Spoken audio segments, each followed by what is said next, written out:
All right, y'all, welcome back to the show. It's Antiwar Radio with Scott Horton and Charles Goyette, just like it says at antiwar.com/radio.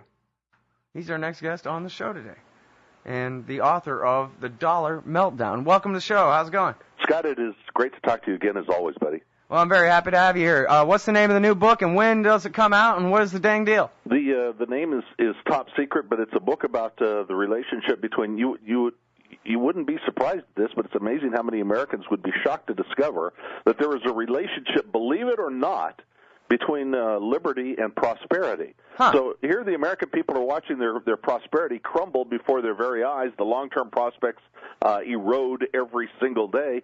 And under the circumstances, their head is ratcheting back and forth, looking how'd that happen? What's going on here? And so, what you and I might suggest wouldn't justify a book. Telling people the obvious obviously justifies a book. They need to understand something about the nature of freedom and prosperity. Yeah, but I think you just want to let rich white guys who own things be free to exploit their workers. Yeah, sure. They're workers. What workers? Nobody has a job. If their workers would like to have jobs, maybe they ought to think about freedom and prosperity themselves. Yeah. I mean, the situation in this country has gotten so grim, Scott, and you watch it progress. You watch the decisions that are being made. You watch the recommendations.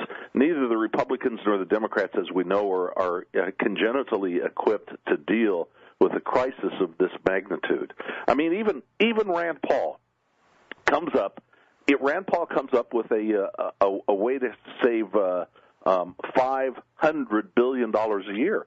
Oh, that's fine if you save $500 billion. If you cut $500 billion a year in spending, then the nation will run a deficit of only $1.1 trillion a year.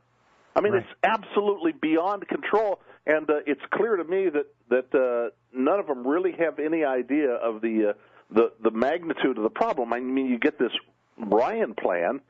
It's just worse. It's worse than not acknowledging a problem. When you get a plan from these guys that's going to, we'll balance the budget in 26 years. In 26 years, well, leave the it's the empire partisanship. intact and balance the budget in 26 years. They do not know the condition we're in. Yeah. Well, I want to let you talk more about the condition we're in, because I think maybe I don't know either, and maybe the audience doesn't quite understand. But it seems to me like, just with the basic premise understood out here in the real world, not inside the Beltway, that something's got to be done. The spending's way out of control, as you mentioned, $1.5 trillion deficits every year, more than that sometimes. But the thing is, because of the partisan nature of the thing, you see the War Party right say, oh, yeah, we got to cut Social Security, which means that every liberal, I'm thinking Rachel Maddow, says, oh, yeah, oh, you want to cut the budget, right? You want to starve a bunch of old people to death, but you got no problem with spending money on XYZ big government Republican program that's usually much more violent and corrupt than anything they're doing or whatever. And so it just goes back and forth like that. The debate stays within these narrow terms instead of the kind of thing you're talking about, which is grabbing all of D.C. by the lapels and shaking the hell out of them and slapping them and getting them to realize they don't understand even what they've done, how deep they've gotten us into this thing. The debate is conducted within the very narrow sidelines of the Republicans and Democrats and the old paradigm of social spending, welfare spending, or empire warfare spending. Welfare, warfare, and nobody understands that the paradigm has changed, and we aren't going to have either. So it's played within the sidelines of the old paradigm, and then the end zone in which the points are scored is soundbite politics. I like that Lewis Black thing, when they were talking about the lapel pins during the last presidential election, whether Barack Obama wore an American flag lapel pin. I like Lewis Black. He says, I understand that completely. Any political idea that can't be expressed with a piece of men's jewelry is far beyond me. So we've got a world of soundbite politics in which nobody seems to recognize that the paradigm and the sidelines in which the debate, and of course the sidelines are in place to rule anybody who doesn't participate in the discussion within those sidelines, to rule them out of bounds. And so the people that are talking about what's really going on in this country, people like Ron Paul, and I suppose yourself and myself, to include ourselves in some pretty rarefied company, but people that are talking about the reality of our situation are out of bounds in the mainstream conversation, in the mainstream political debate. And so the fate of the republic is becoming increasingly clear. The Republicans and the Democrats are not capable. They are capable of meeting a crisis when it is full-blown and too late to be solved. And so events are in charge. Events, not leadership, not insight, not wisdom, not foresight, none of those things will carry the day. Events are in charge. And events aren't going to play particularly well in the favor of the existing paradigm of the U.S. national government. Yeah. More and more I keep thinking of what Robert Gates said about that collateral murder video, the Apache helicopter slaughtering all those unarmed people, and the Good Samaritan who came to rescue them. That was released just a little more than a year ago. Gates said, yeah, well, that's war through a soda straw. You can't see the real context. And of course, the real context was they were fighting Muqtada al-Sadr at the same time they were fighting a war for him against the Sunnis and fighting to install him on the throne in Baghdad, and didn't even understand what the hell they were doing. But anyway, but looking at the world through a soda straw, that seems to me to be exactly, what you say about every single person inside that beltway in Washington, D.C. Yeah, they don't take into account other things that they already know, the context of the world that they're living in. And then let's step back and take a wide view of really what's going on in the playing field of modern American political life. Forget the sidelines that the major media have constructed for the debate to be allowed to be carried on in. Forget the end zones in which these partisan political points are scored. To get way, way, way up in the bleachers, take a look down at the playing field of the American Republic, and here's what you see. This is a remarkable event that is taking place before our very eyes. The entire fiat monetary system is being squeezed, and it's being squeezed both from within and from without. And we've talked in the past on your show about the way that it's being squeezed from without, and the dollar reserve, the global dollar reserve standard beginning to crumble around the world, about foreign central banks that have now become net buyers of gold rather than net sellers as they had been for so long, about you're getting bilateral currency agreements and multilateral currency agreements. You're getting BRIC nations, starting to look at ways to conduct trade amongst themselves without the dollar, and you're getting the same thing in the Far East. You're getting this everywhere around the world. The Russians and the Chinese are conducting, making plans to conduct commerce in their own currencies instead of the American dollar. All of this is going on, and you see that now. That's coming from without, and what's going on within? Within, you have a half a dozen states, if not more, that are making moves to do something for their people to pass. Utah has already done it. It's passed a law recognizing the state's rights under Article 1, Section 10 of the Constitution to make nothing but gold and silver legal tender in the payment of debt.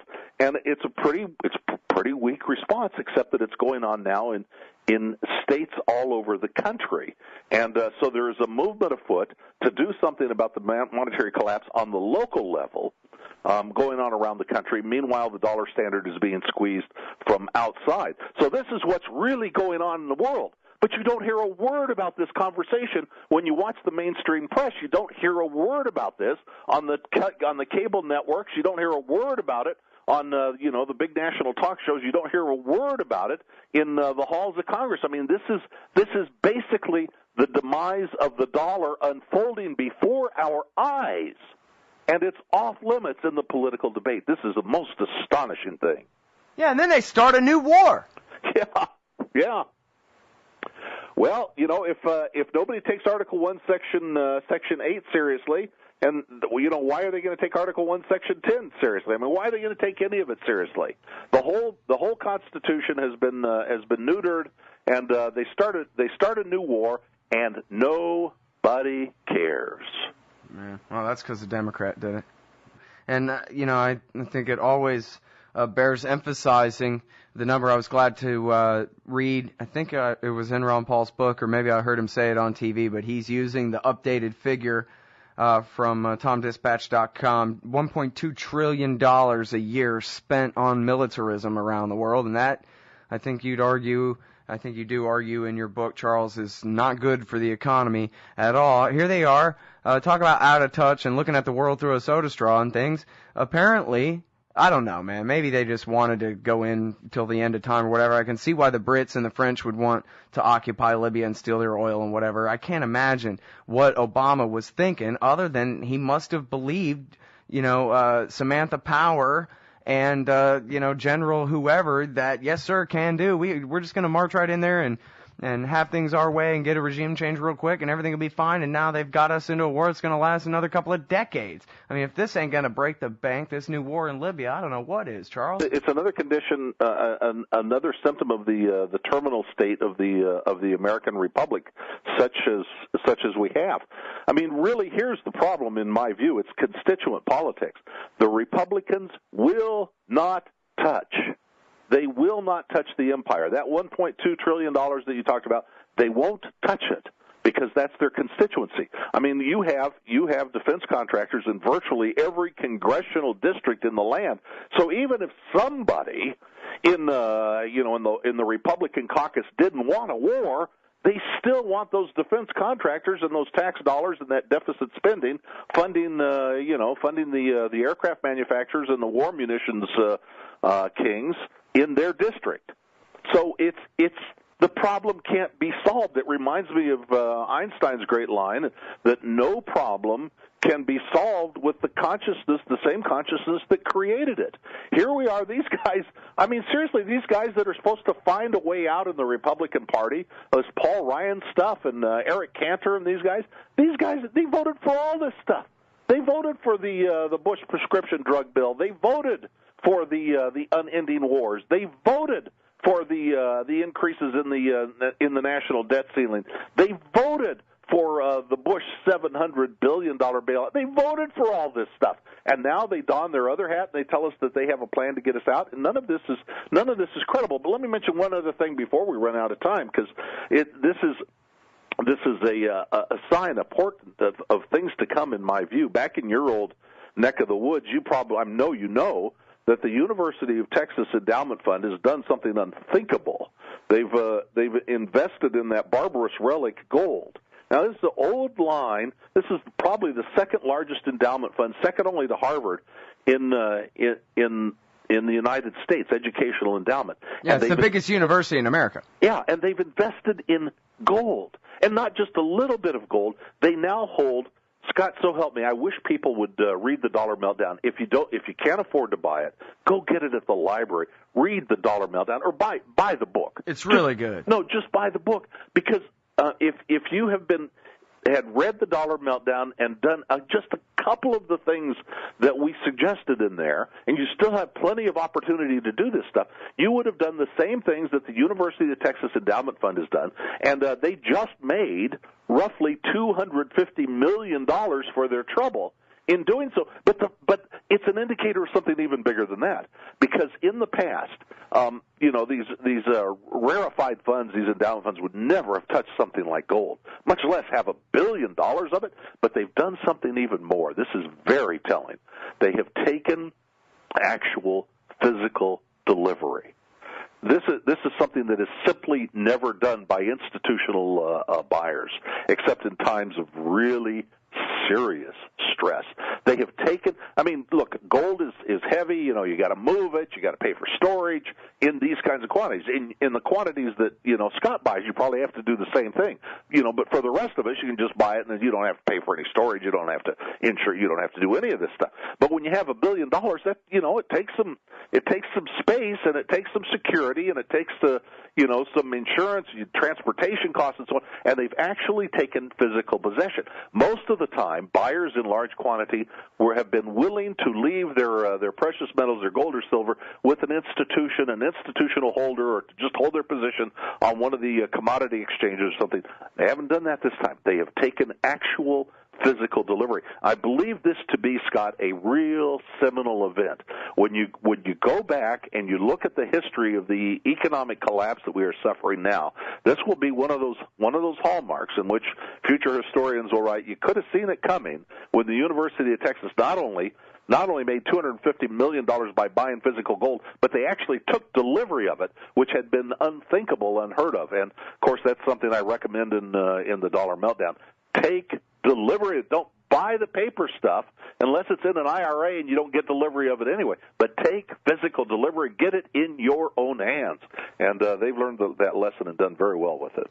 All right. Well, so, the economy's bad. They stimulate, and it doesn't do anything except, get some more weapons sold and that kind of thing. Bad deal all around. But, how bad of a medium-term future are we talking about here? The 1970s, terrible stagflation kind of thing? Or you're talking about lopping zeros off our dollars and the complete destruction of all American savings and hyperinflation and civil war and madness? Yeah, well, every day we wake up and, people can make smarter decisions, informed decisions, or they can make foolish ones. And, the betting on the same old crowd is that they will continue to make foolish ones. But the future isn't cast in stone. Every day we get an opportunity to make different choices. So it's hard to say exactly the speed. But in our present course, the complete destruction of the dollar seems to me to be a certainty. And how fast it will transpire depends on how fast the foolish people row to the edge of the waterfall and go over the brink. And it seems to me that they're willing to do so pretty damn vigorously. I mean, they're rowing like crazy now. But, the problem hasn't even begun to become apparent to them yet. All of the budget projections that they do, the president's budget projections, the Republicans' budget projections, all these things, they have this Rebecca of Sunnybrook Farm optimistic view about interest rates. So they make these projections that are based on bogus, on, the unemployment rate coming down to 2 or 3%. Yeah, good. And interest rates staying down in the region that they are now. But this can't happen.